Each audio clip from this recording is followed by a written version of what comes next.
நந்தினி பாட்டியை பார்த்த சந்தோஷத்தில் குதித்தாள். கேமரா வைக்கும்போது பாட்டி எதுவும் சொல்லலையா? கார்த்திக் உங்கள் பேத்திக்கு உங்களை பற்றி கவலையாக இருக்குன்னு சொன்னதும் பாட்டிக்கு சந்தோஷம். நந்தினி வேற என்ன சொன்னாங்க? கார்த்திக் நீயே கேளு என்று ஃபோன் போட்டு கொடுத்தான். நந்தினி கிளவி எப்படி இருக்கே? சாந்தா கேமரா முன் நின்று ஏன் பார்த்தா தெரியலையா? நந்தினி ஏன் இன்னும் சாப்பிடலை? சாந்தா இன்னைக்கு எல்லோரும் இவ்வளவு நேரம் இங்கே தான் இருந்தாங்க. உங்கள் பேத்தி சொந்தமாக சம்பாதிச்சு கேமரா வச்சு பார்த்துக்கிறான்னு ஊருக்கே சந்தோஷம். நந்தினி என்ன சமைக்க போகிற? சாந்தா சும்மா சாப்பாடு தாளிக்க போகிறேன். நந்தினி இழைச்சிட்ட மாதிரி தெரியுது. சாந்தா என்னோட முத்து என்ன பண்ணுதுன்னு நினச்சிட்டே இழைச்சிட்டேன். நந்தினி பாட்டி நான் ரொம்ப நல்லா இருக்கேன், நீ உடம்பை பார்த்துக்கோ, இல்லைனா நான் திரும்பி உன்னிடம் வந்துடுவேன். சாந்தா நீ நல்லா இருக்கணும்டா ராஜாத்தி, அதை பார்க்க தானே இந்த கிழவி இருக்கேன். நந்தினி பாட்டி உன்னை கட்டி பிடிச்சிட்டு தூங்கணும் போல இருக்கு. சாந்தா அதுக்கென்ன, ஒரு முறை வந்துட்டு போ. நந்தினி உன்னை நான் தினமும் பார்த்துட்டே இருப்பேன், நீ ஏதும் தப்பு செய்த கண்டுபிடிச்சிடுவேன், ஜாக்கிரதை.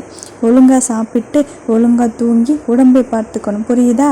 சாந்தா ஆகட்டும் சரி. நந்தினி காலா எப்படி இருக்கான்? சாந்தா தெரியலை, நான் இன்னும் மலைக்கு போகவே இல்லை, உன்னை தான் தேடுவான். அவன்கிட்ட சொல்லிட்டு போனியா? நந்தினி இல்லை பாட்டி, அவன்கிட்ட சொல்லவே இல்லை, ஏற்கனவே என் மேல் கோபத்தில் இருக்கான், நீ தான் சமாதானப்படுத்தணும். சாந்தா சரி நீ சாப்பிட்டு தூங்கு. நந்தினி நான் சாப்பிட்டேன், இனி தூங்குறது தான் பாக்கி. பாட்டி அம்மா எனக்கு கொஞ்சம் பணம் கொடுத்தாங்க, அதை ஷேர் மார்க்கெட்டில் போட்டு நிறைய சம்பாதிச்சேன், காலேஜ் சேர போகிறேன், என்னை கேவலமாக நினைக்கிறவங்க முன்னாடி நான் ஜெயிக்க போகிறேன். Shantha good girl. நந்தினி அப்புறம் பாட்டி நான் ஒருத்தங்க கிட்ட வேலை கற்றுக்கிறேன், சீக்கிரம் கற்றுக்கிட்டு நிறைய சம்பாதிப்பேன். சாந்தா நீ பொறுப்பாக இருக்கிறத நினச்சா ரொம்ப சந்தோஷமாக இருக்குது. நந்தினி சரி லேட் பண்ணாமல் சாப்பிட்டு தூங்கு, நான் வச்சிடுறேன் என்று ஃபோனை வைத்தாள். பெருமூச்சு விட்டு கார்த்திக்கை பார்த்து எவ்வளவு செலவாச்சுன்னு சொல்லுங்க, நான் தந்துடுறேன். கார்த்திக் நான் நோட் போட்டு எழுதி வச்சுக்கிறேன், நீ சம்பாதிக்க ஆரம்பித்ததும் கொஞ்சம் கொஞ்சமாக திருப்பி கொடு. நந்தினி ரொம்ப தேங்க்ஸ். கார்த்திக் எதுக்கு, நோட்டு போட்டு எழுதவா? நந்தினி இல்லை உதவிக்கு தேங்க்ஸ். கார்த்திக் அவ்வளவுதானா? நந்தினி வேற என்ன வேணும்? கார்த்திக் நாளைக்கு காலையில் யோசித்து சொல்லுறேன். நந்தினி அவனிடம் விடை பெற்று வீட்டுக்கு சென்றாள். வீட்டில் தன்னுடைய அறைக்குள் நுழைந்து கொண்டு தன்னுடைய கம்ப்யூட்டர் கொண்டு சில வேலைகளை செய்துவிட்டு அமைதியாக படுத்து கொண்டாள். காலையில் வீட்டில் மிகவும் சத்தமாக இருக்க நந்தினி அவள் அறையை விட்டு வெளியே வந்தாள். முருகன் கோபமாக அமர்ந்திருக்க மரகதம் ஹாலில் இருக்க ஆளாளுக்கு பேசிக்கொண்டிருந்தனர். நந்தினி கண்டு கொள்ளாமல் உள்ளே போக நினைத்தவளுக்கு அம்மா அங்கே இருக்கவும் என்ன நடக்கிறது என்று பார்க்க ஆர்வம் கொண்டாள். முருகன் எல்லாம் போயிடும், ஏற்கனவே அந்த ஆர்டர் லேட்டாக போயிட்டு இருக்கு, இன்னும் பவர் பிரச்சனை வேற 2 நாளாச்சு, எப்போ வரும்னு தெரியலை, ஆர்டர் கேன்சல் ஆச்சு, லட்சக்கணக்கில் போயிடும். மரகதம் இபி ஆஃபீஸில் கேட்டிங்களா? முருகன் எல்லாம் கேட்டாச்சு, இங்கே உட்காந்துக்கிட்டு என்னை அதிகாரம் பண்ணு, கொஞ்சமாவது அக்கறை இருந்தால் ஆஃபீஸ் வந்து என்ன ஏதுன்னு பார்ப்பேன். நந்தினி அம்மா ஆஃபீஸ் வந்தால் கரண்டு வந்துடுமா? கரண்ட் என்ன கிணத்திலிருந்து வாளியில் மொண்டு ஊத்துற சமாச்சாரமா? காந்திமதி உனக்கு என்ன தெரியும் தண்டச்சோறு, உங்கள் அம்மா ஒரு வியாதி பிடிச்சவ, நீ ஒரு தரித்திரம் பிடிச்சவ, எந்த நேரத்தில் வந்தியோ வீட்டில் எல்லாம் அலங்கோலமா இருக்கு. மரகதம் கோபத்துடன் அம்மா என்னை என்ன வேணாலும் பேசுங்க, குழந்தையை வையாதீங்க, அவளை ஒரு முறை இழந்தது போதும். நந்தினி அம்மா உன்னை மட்டும் எதுக்கு என்ன வேணும்னாலும் பேசலாம். முருகன் உனக்கு என்ன தெரியும், முதல்ல போ இங்கிருந்து. மரகதம் என்னோட குழந்தையை ஆளாளுக்கு எதுக்கு திட்டிட்டு இருக்கீங்க என்று நெஞ்சை பிடித்து கொண்டாள். காந்திமதி நெஞ்சை பிடிச்சிக்கிட்டா கொண்டு போ ஹாஸ்பிட்டலுக்கு, சம்பாதிக்க துப்பில்லை, இப்படி ஆகும்னா நெஞ்சை பிடிச்சிக்கிறது. நந்தினி பாட்டி என்ன சொல்லிட்டு இருக்கீங்க, சம்பாதிக்க துப்பில்லைன்னு நீங்கள் என்ன சம்பாதிக்கிறீங்க? இல்லை உங்கள் மகன் என்ன சம்பாதிக்கிறாங்க? எங்கள் அம்மாவை பற்றி பேச உங்களுக்கு என்ன அருகதை இருக்குது? பலார். நந்தினி கன்னத்தை பிடித்து கொண்டாள். முருகன் உன்னோட திமிர் பேச்செல்லாம் வேற எங்கேயாவது வச்சுக்கோ, இங்கே காட்டாத. மரகதம் முருகனிடம் சட்டையை பிடித்து கண்ணீருடன் எதுக்கு அவளை அடிச்சிங்க? முருகன் அவளை தள்ளிவிட்டான். மரகதம் விழுந்த வேகத்தில் மயங்கினாள். நந்தினி அம்மா என்று கத்தி அவளை நெஞ்சோடு அணைத்து கொண்டாள். யாராவது தூக்குங்க, ஹாஸ்பிட்டல் போகணும். முருகன் வேலைக்காரனை கை காட்ட அவன் ஓடி வந்து தூக்க நந்தினி ஒரு பக்கம் பிடித்து கொண்டு அனைவரையும் வெறுப்போடு பார்த்து கொண்டே வெளியேறினாள். நந்தினி அம்மாவை காரில் வைத்துவிட்டு ஓடி சென்று தன்னுடைய போனை எடுத்துக்கொண்டு கைப்பையை எடுத்துக்கொண்டு ஓடினாள். ஹாலில் அனைவரும் எதுவும் நடக்காதது போல அமர்ந்து இருந்தனர். நந்தினி ஃபோன் செய்து பேச முடியாமல் திணற கார்த்திக் திடுக்கிட்டு, குட்டி மாமா, அம்மாவுக்கு உடம்பு முடியலை. கார்த்திக் சக்கர நாற்காலியில் இருந்து எழுந்து காரை நோக்கி ஓடி வந்தான். நாம் ஒரு ஹாஸ்பிட்டல் போகணும் தானே, அங்கே கூட்டிட்டு போ, பின்னாலே நானும் வரேன். நந்தினி பயமா இருக்கு. கார்த்திக் பயப்படாதே, வந்துட்டே இருக்கேன். முருகேஷ் காரை எடுங்க. முருகேஷ் பதற்றத்தை உணர்ந்து கொண்டு காரை அதிவேகத்தில் இயக்கினார். கார்த்திக் பதறாதே, அம்மாவுக்கு ஒன்றும் ஆகாது, நான் டாக்டர் கிட்ட பேசுகிறேன் என்று ஃபோனை கட் செய்துவிட்டு பிரவீனுக்கு ஃபோன் செய்தான். நந்தினி ஹாஸ்பிட்டல் வந்து சேர பின்னாலே கார்த்திக்கும் வந்து சேர்ந்தான். டாக்டர் தயாராக இருக்க மரகதத்தை அவசர சிகிச்சைக்கு அழைத்து சென்றனர். நந்தினி அடக்கி வைத்திருந்த அழுகையை கார்த்திக் மார்பில் வடித்தாள். குட்டி அழாதே, அம்மாவுக்கு ஒன்றும் ஆகாது. நந்தினி அந்த வீட்டில் அவளை ஒரு உயிருள்ள ஜீவனா கூட யாருமே மதிக்கலை என்று விசும்பினாள். கார்த்திக் எதுவும் சொல்ல தெரியாமல் அவளை தட்டி கொடுத்தான். நந்தினி புருஷன் பொண்டாட்டினா அவ்வளவுதானா, அவங்க மூலமா வருமானம் இல்லைனா தூக்கி எறிஞ்சிடுவாங்களா புலம்பினாள். கார்த்திக் அவள் நிலையை நினைத்து வருந்தினான். கண்மூடி நிமிர்ந்தான். மரகதத்தின் அழகிய முகம் நிழலாடியது. மனதில் தோன்றிய துக்கத்தை மறைத்து கொண்டான். கார்த்திக் ஹாஸ்பிட்டல் சேரில் உட்கார்ந்து கொண்டு நந்தினியை பக்கத்தில் உட்கார வைத்து தோளில் சாய்த்து கொண்டான். மரகதம் அவள் பெயரைப் போல அழகிய பெண், எதிர் வீட்டு அக்கா, அக்கம் பக்கத்தில் இருப்பவர்களுக்கு விளையாட்டு தோழி, சிறு குழந்தைகளுக்கு டீச்சர். ஆனால் அவனுக்கு மட்டும் காதலி. அந்த 7 வயது சிறுவனின் காதலி 20 வயது பெண். அவளை பார்த்து கொண்டிருப்பது மட்டுமே அவனுக்கு சந்தோஷம். அம்மா இல்லாத அவனுக்கு அவள் அம்மாவாகவும், சகோதரி இல்லாத அவனுக்கு சகோதரியாகவும் இருந்தவள். பல நாட்கள் அவள் அப்பாவிடம் போய் சொல்லி இருக்கிறான், தானே மரகதம் அக்காவை திருமணம் செய்து கொள்வதாக. அவரோ சிரித்து கொண்டே அவனை முத்தமிட்டு அனுப்புவார். பிஞ்சு காதல் சில நாட்களிலேயே கைவிடப்பட்டாலும் அதன் காயம் ஆழமாக இருந்து கொண்டே இருந்தது. கல்லூரி காலங்களில் யாரும் அவனை ஈர்க்கவில்லை. வெகு நாட்களுக்கு பிறகு வீட்டில் திருமணத்தை பற்றி பேசி ஓயும் நேரம் நந்தினியை சந்தித்தான். முதல் சந்திப்பிலேயே அவளை மிகவும் பிடித்திருந்ததாலும், முதல் அவன் கட்டியணைத்த பெண் அவள் என்பதாலும், அவனுக்குள் அவள் தூண்டிய கிளர்ச்சியை அவன் ரசித்ததாலும் அவளை தன்னுடையவளாக ஆக்கிக்கொள்ள துடித்தான். பிறகு அவள் மரகதத்தின் மகள் என்று தெரிந்ததும் அவளை விலகக்கூடாது, அவளை அடைய எதுவும் செய்ய வேண்டும் என்று உறுதியாக முடிவெடுத்தான். மரகதம் விஷ்ணுவின் தோழி. இருவரும் கல்லூரி நாட்களில் சபதம் எடுத்துக்கொண்டு காதலித்து திருமணம் செய்து கொண்டவர்கள். விஷ்ணுவின் காதல் ஒரே வருடத்தில் பல் இழிக்க கணவன் என்ற உறவை தூக்கி போட்டுவிட்டு விவாகரத்து வாங்கி கொண்டு 2வது திருமணம் செய்து கொண்டாள். ஆனால் மரகதம் தான் ஏமாற்றப்படுகிறோம் என்று தெரியாமல் திருமணம் செய்து கொண்டு பல சிக்கல்களை அனுபவிக்கிறாள். கார்த்திக் தனக்கு வலிமையையும் வயதும் இல்லாததால் மரகதம் வாழ்க்கையை தன்னால் காப்பாற்ற முடியாமல் நாசமாகியதாக வருந்தியவன் நந்தினியை எந்த விதமான சங்கடங்களும் வராமல் கண்ணுக்குள் வைத்து பாதுகாக்க வேண்டும் என்று முடிவெடுத்து கொண்டான். பிரவீன் கொஞ்சம் கிரிட்டிக்கல். ஏன் ரொம்ப நாளாக சரியா பார்க்கலை போல இருக்கு என்றதும் நந்தினிக்கு ஆத்திரம் பொங்கி கொண்டு வந்தது. அந்த வீட்டில் இருப்பவர்கள் எல்லோரையும் கழுத்தை நெரித்து கொள்ள வேண்டும் போல இருந்தது. கார்த்திக், இப்போ என்ன பண்ணணும், அதை மட்டும் பேசு. பிரவீன், ஒரு சர்ஜரி உடனே பண்ணணும், ஹார்ட் ஸ்பெஷலிஸ்ட் வர சொல்லணும். கார்த்திக், சரி, சீக்கிரம் ஆக வேண்டியதை பாரு. பிரவீன் சரியென்று சொல்லிவிட்டு நகர்ந்தான். கார்த்திக் நந்தினியை பார்த்து, சாப்பிட்டியா? நந்தினி, வேண்டாம் மாமா, எனக்கு எதுவும் சாப்பிட தோணலை, பயமாக இருக்கு. நான் நினச்சதெல்லாம் தப்பு. அப்பா, அம்மா, தம்பி, குடும்பம், சந்தோஷம் எல்லாமே தப்பு. நான் நிறைய தப்பு பண்ணிட்டேன் என்று புலம்பியவள் மனதில், ஏன் இவர்கள் எல்லாம் நல்லவர்களாக நினைத்திருந்தேன், எப்படி என்னுடைய வாழ்க்கையை தொலைத்தேன். இந்த மாதிரி ஒரு வாய்ப்பு கிடைக்கவில்லை என்றால் முட்டாளாக செத்து போயிருப்பேன். இல்லை, முட்டாளே தான். சொந்த மனைவி கீழே விழுந்து கிடக்கிறாள். வேலைக்காரனை விட்டு தூக்கிட்டு போக சொல்லலாம். இப்படிப்பட்ட சூழ்நிலையில் தான் என்னுடைய அம்மா வாழ்கிறாளா? போன வாழ்க்கையில் அதனால் தான் செத்து போனியா? இல்லை சாகடிச்சிட்டாங்களா? ஏன் என்னால் இதை கவனிக்க முடியவில்லை? எப்படி உன்னை தனியாக தவிக்க விட்டேன்? என்னென்னவோ எண்ணங்கள். இதுபோல பழைய வாழ்க்கையின் நினைவுகள் வரும் பொழுது உடலில் சில மாறுபாடுகள் ஏற்பட்டதை நந்தினி கவனிக்கவில்லை. ஆனால் அவளை அணைத்திருந்த கார்த்திக் கவனித்தான். நந்தினியை உலுக்கினான். என்ன ஆச்சு குட்டி, என்ன பண்ணுது? அவளை அணைத்து கொண்டான். பிரவீன் என்று கத்தினான். நந்தினி சத்தம் கேட்டு அவன் அணைப்பில் கண் விழித்து, என்ன மாமா? கார்த்திக் அவளை தூக்கி கொண்டு ஓடினான். நந்தினிக்கு புரியவில்லை. பிரவீன், என்னாச்சுடா? கார்த்திக் கிட்டத்தட்ட கண்ணீர் விட்டான். தெரியலேடா, திடீர்னு கை காலெல்லாம் வரைச்சிக்கிட்டு கண் மேலே சொருகிடுச்சு. சீக்கிரம் பாருடா. அவளை படுக்க வைத்தான். கைகளை பிரித்து தேய்த்து, பாருடா, சில்லுன்னு ஆகிடுச்சு. நந்தினி எழுந்து, மாமா எனக்கு ஒன்றுமில்லை, நான் நல்லா இருக்கேன். பிரவீன், படுத்துக்கோ, செக் பண்ணிடலாம். நந்தினியை செக் பண்ண நந்தினி பார்வை கார்த்திக் மேல் இருந்தது. அவனின் படபடப்பும் துடிப்பும் புதிதாக இருந்தது. எப்பவும் அமைதியாக இருப்பவன் என்று நடுங்கி உளறினான். என்னாச்சு எனக்கு?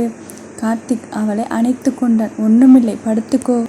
பிரவீன், இசிஜி ஒன்று எடுத்து பார்த்துடலாம், கூட்டிட்டு போ. கார்த்திக் அவளை அழைத்து சென்றான். கார்த்திக் பிரவீன் முன் அமர்ந்திருக்க நந்தினி அவள் அம்மாவிற்கு முன் வேறு அறையில் அமர்ந்திருந்தாள். கார்த்திக் சொல்லி தொலை. பிரவீன், ரிப்போர்ட் படி பார்த்தால் சீசர் வலிப்பு நோய் இருக்கும் போல இருக்கு. இது இந்த வயதில் சாதாரணம்தான், வளர வளர சரியாகிடும். மாத்திரை மருந்து கொடுக்கிறேன். கார்த்திக், உயிருக்கு ஆபத்தில்லை தானே? பிரவீன், அதெல்லாம் ஒன்றுமில்லை. ஆனால் கொஞ்சம் ஜாக்கிரதையாக பார்த்துக்கணும். தனியாக வெளியே போகிறதை தவிர்க்கணும். வண்டி ஓட்ட வேண்டாம். ரொம்ப மூளைக்கு வேலை கொடுக்க வேண்டாம். சாதாரணமாக சந்தோஷமாக இருக்கணும். கார்த்திக், பார்த்துக்கிறேன் என்று எழுந்து நந்தினி இருக்கும் வார்டு நோக்கி சென்றான். படுக்கையில் மரகதம் பல கருவிகளின் உதவியுடன் சுவாசித்து கொண்டிருந்தாள். நந்தினி அவள் நெற்றியை தடவி கொண்டிருந்தாள். கார்த்திக், அம்மா கண்விழிக்க நேரமாகும், வா சாப்பிட்டு வரலாம். நந்தினி, பசிக்கலை, வேண்டாம். டாக்டர் என்ன சொன்னாங்க? அம்மாவிற்கு ஆபத்து இல்லையே. கார்த்திக், இன்னைக்கு ராத்திரி ஆப்ரேஷன் பண்ண போகிறாங்க, உடனே குணமாகிடுவாங்க. ஆனால் நீ சாப்பிடாமல் இருந்தால் மயக்கம் போட்டு விழுந்துடுவ. அவங்க உன்னை நினச்சி வருத்தப்படுவாங்க. நந்தினி, அம்மாவுக்கு ஒன்றும் ஆகாது தானே? கார்த்திக், ஒன்றும் ஆகாது, வா சாப்பிட போகலாம், எனக்கு பசிக்குது. நந்தினி எழுந்து, வாங்க போகலாம். நந்தினி சாப்பிட்டு கொண்டே, ஃபேக்டரியில் கரண்ட் இல்லைன்னா அம்மா என்ன பண்ணுவாங்க? வேலைக்கு போய் சம்பாதிக்க மாட்டேங்கிறேன்னு திட்டுறாங்க. இந்த நிலையில் எப்படி வேலைக்கு போவாங்க? ரொம்ப கஷ்டமாக இருக்குது. கார்த்திக், அதுதான் இந்த பிரச்சனை ஆரம்பிக்க மூல காரணம் நான் தானா? நந்தினி, அம்மா அப்பாவை லவ் பண்ணி கல்யாணம் பண்ணிக்கிட்டாங்க.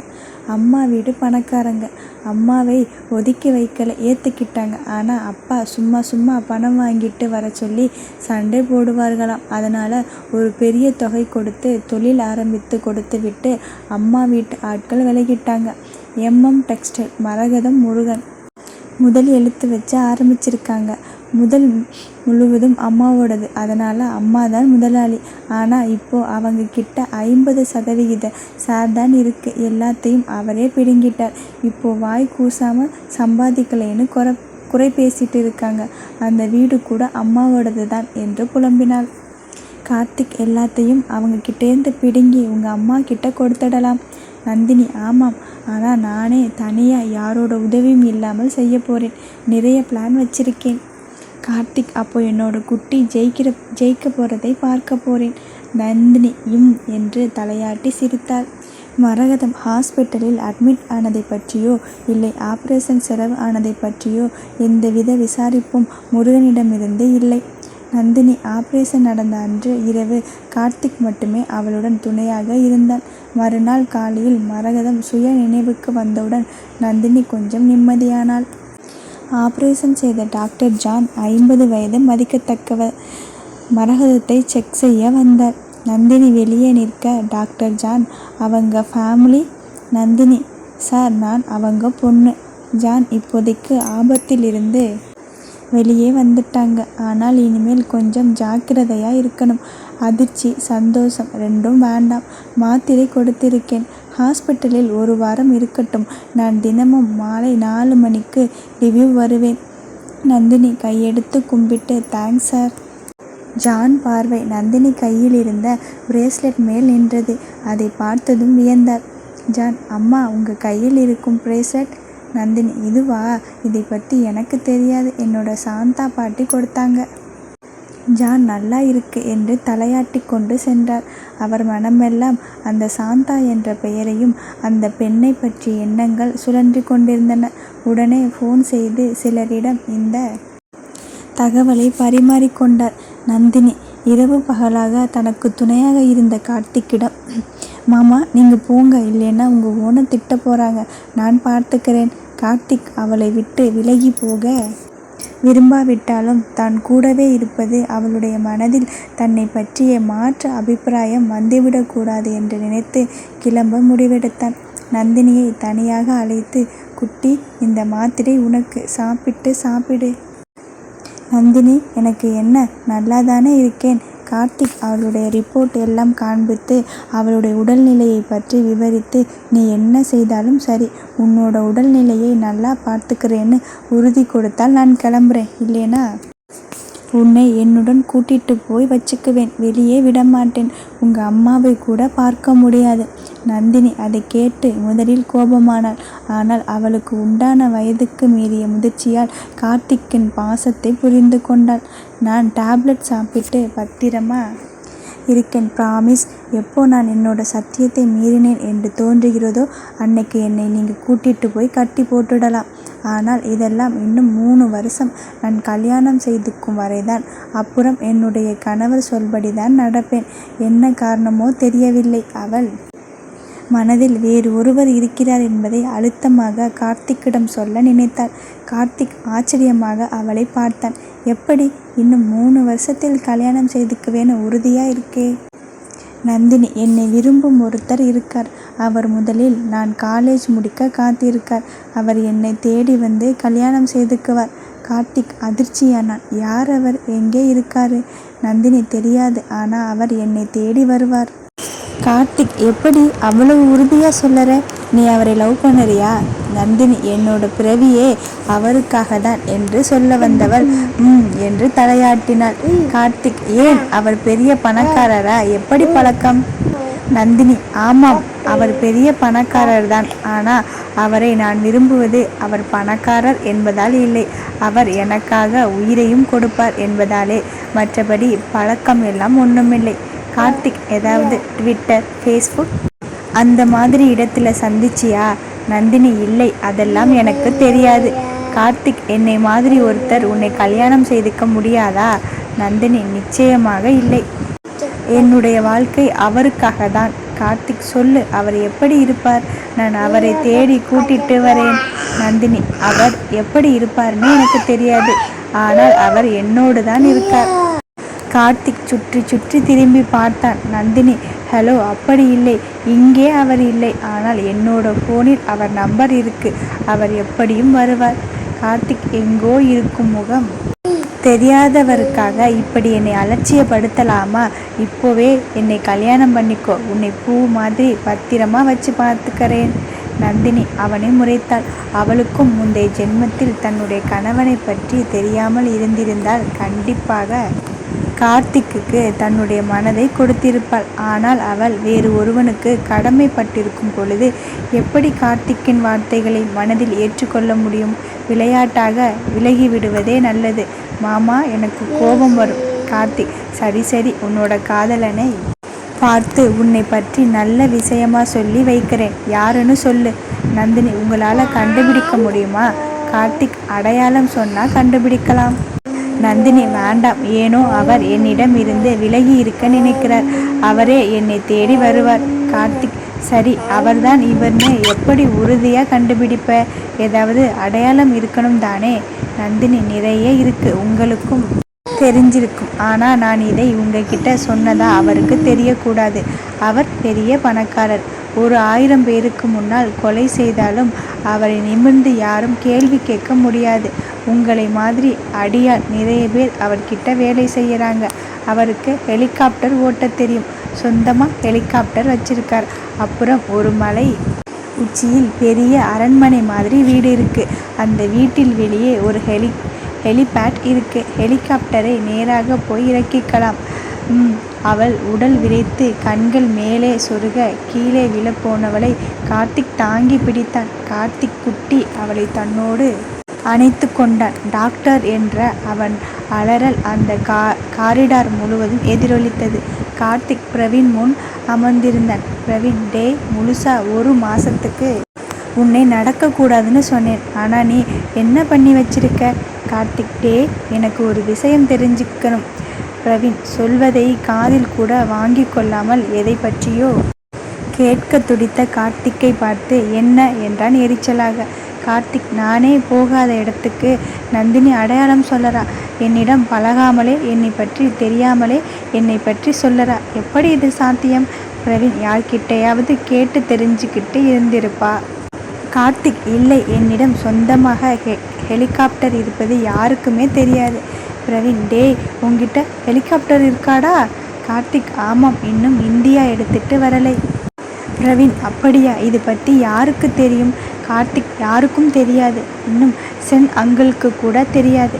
பிரவீன், என்னடா இது ஆச்சரியமாக இருக்கு. கார்த்திக், ஆமாம், என்னை பற்றி என்னிடமே சொல்லிட்டு இருக்கா. ஆனால் அவள் குறிப்பிடும் ஆள் நானுன்னு அவளுக்கு தெரியாது. ஏதோ விளையாட்ட சொல்லறான்னு சும்மா இருந்துட்டேன். ஆனால் நேற்றும் சரி, இன்னைக்கும் சரி, எதை பற்றியாவது தீவிரமாக, ஆர்வமாக, இல்லை வெறுப்பாக ஏதோ உணர்வுகளில் பேசும் பொழுது இன்னைக்கு ஆனது போல அவள் உடலில் மாற்றம் ஏற்பட்டு விழுந்துடறா. இந்த மாதிரி அவள் உடலில் இருக்கும் நோயும் அவளுக்கு தெரியவில்லை. உடனே சாதாரணமாகி எழுந்து உட்கார்ந்துடுறா. பிரவீன், நம்ம டாக்டர் ஜான், அவரோட ஃப்ரெண்ட் டாக்டர் ஆறுமுகம், பெரிய சைக்காட்ரிஸ்ட், அவரை பார்க்கலாமா? கார்த்திக், ஜான் அங்கிள் கிட்ட நான் பேசுகிறேன். பிரவீன், அதெல்லாம் விடு. இப்போ உன்னோட காலோட நிலை எப்படி இருக்குன்னு தெரியுமா? கார்த்திக், சரி பண்ண வேண்டியது உன்னோட கடமை. பிரவீன், சூப்பர்டா, சூப்பர். அவளை கையில் தூக்கிக்கிட்டே சுத்து. என்னோட கடமையை நான் பண்ணுறேன். 2 காலுக்கும் செயற்கை கால் செய்து வச்சிடுறேன். மாற்றிடலாம். கார்த்திக், என்னடா, எனக்கு கால் போச்சுன்னா உனக்கு அட்லீஸ்ட் உயிர் போகாது? பிரவீன், கொலைகார பாவி, தயவு செய்து கெஞ்சி கேட்டுக்கிறேன். காலை கவனமாக பார்த்துக்கோ. உன்னிடம் சொல்லக்கூடாது, சொல்ல வேண்டிய இடத்துல சொல்லிக்கிறேன். கார்த்திக், என்ன, சென்னங்கள்கிட்ட சொல்ல போகிற, அவ்வளவுதானே?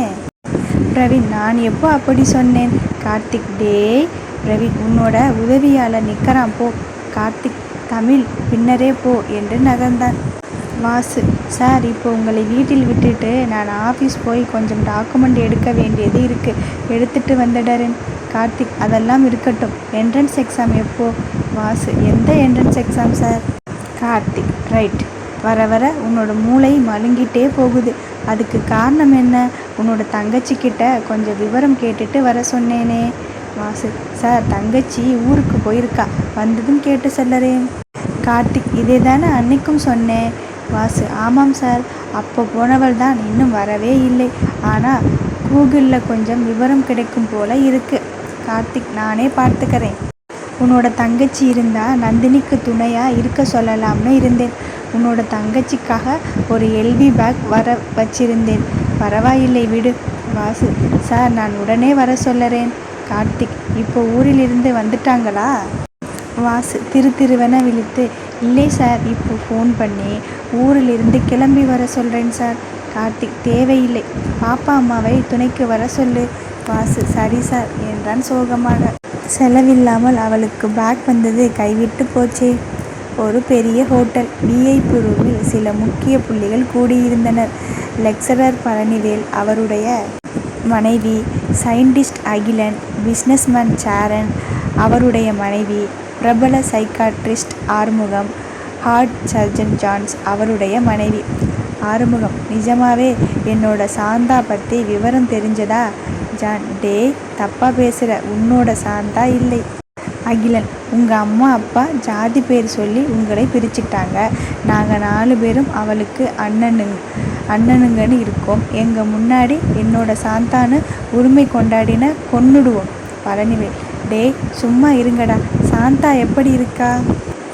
ஜான் தெரியலையே, எதேச்சையா ஒரு ஆப்ரேஷன் போனால் அங்கே ஒரு பொண்ணு கையில் பிரேஸ்லெட். ஒரு நிமிஷம் எனக்கு ரொம்ப அதிர்ச்சியாக இருந்தது. அந்த பிரேஸ்லெட் பற்றி கேட்டேன். அவங்க பாட்டி கொடுத்ததா மட்டும் சொன்னா, வேறு ஒன்றும் சொல்லலை.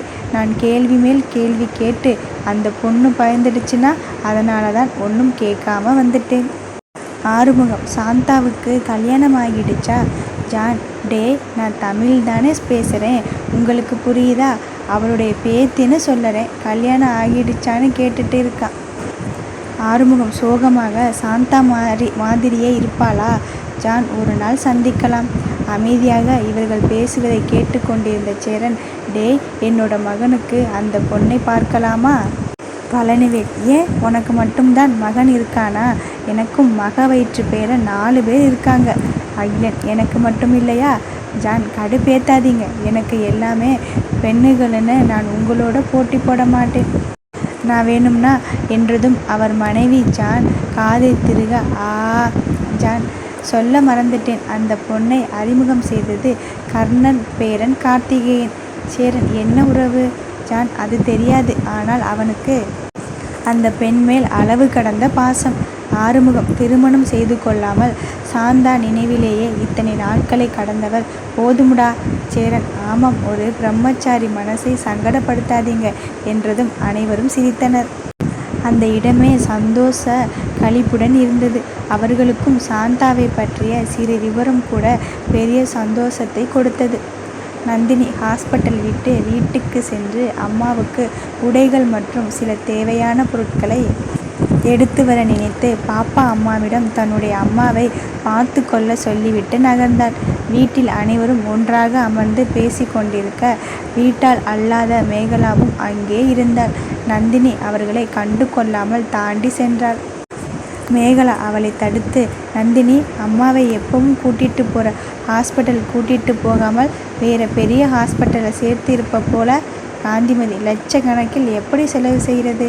அள்ளி, பாவம் அப்பா, இப்போது ஃபேக்ட்ரியில் பிரச்சனைன்னு ரொம்ப டென்ஷனாக இருக்கார். நந்தினி, உங்கள் யார்கிட்டையும் பணம் நான் கேட்கலை, செலவையும் அம்மாவையும் நானே பார்த்துக்கிறேன் என்று அவர்களை தாண்டி சென்றாள். அம்மா எப்படி இருக்காங்கன்னு கேட்க ஆள் இல்லை என்று புலம்பியபடி சென்றார். நந்தினி அம்மாவின் அறைக்கு சென்றதும் வித்தியாசமாக உணர்ந்தாள். ஆனால் அவளுக்கு புலப்படவில்லை. அம்மாவின் பொருட்களை எடுத்துக்கொண்டு அவளுடைய அறைக்கு வந்தாள். அறைக்குள் யாரோ வந்திருக்கிறார்கள் என்பதை உணர்ந்தாள். உடனே அவளுடைய கம்ப்யூட்டர் எடுத்து கேமரா ரெக்கார்டர் திறந்து பார்த்தாள். அள்ளியும் அனிதாவும் வந்து ஏதேதோ பார்த்துவிட்டு போய்விட மறுபடியும் மேகலாவும் அள்ளியும் வந்தனர். அவர்கள் சென்ற இடங்களை பார்வையிட்டாள். ஒன்றும் வித்தியாசமாக தெரியவில்லை. மறுபடியும் கம்ப்யூட்டரில் அம்மாவின் அறைக்கு உண்டான ரெக்கார்டிங் எடுத்து பார்த்தாள். அதில் கண்ட காட்சி இதயமே வெடித்துவிடும் போல இருந்தது. முருகனும் மேகலாவும் கட்டிலில் நெருக்கமாக இருந்தனர். அந்த காட்சியை பார்க்க முடியாமல் கோபத்தில் கம்ப்யூட்டர் திரையை வேகமாக அறைந்து சாத்தினார். ஹலோ ஃப்ரெண்ட்ஸ், கதை பிடித்திருந்தால் சப்ஸ்கிரைப் பண்ணுங்கள், லைக் பண்ணுங்கள், கமெண்ட் பண்ணுங்கள். தேங்க்யூ.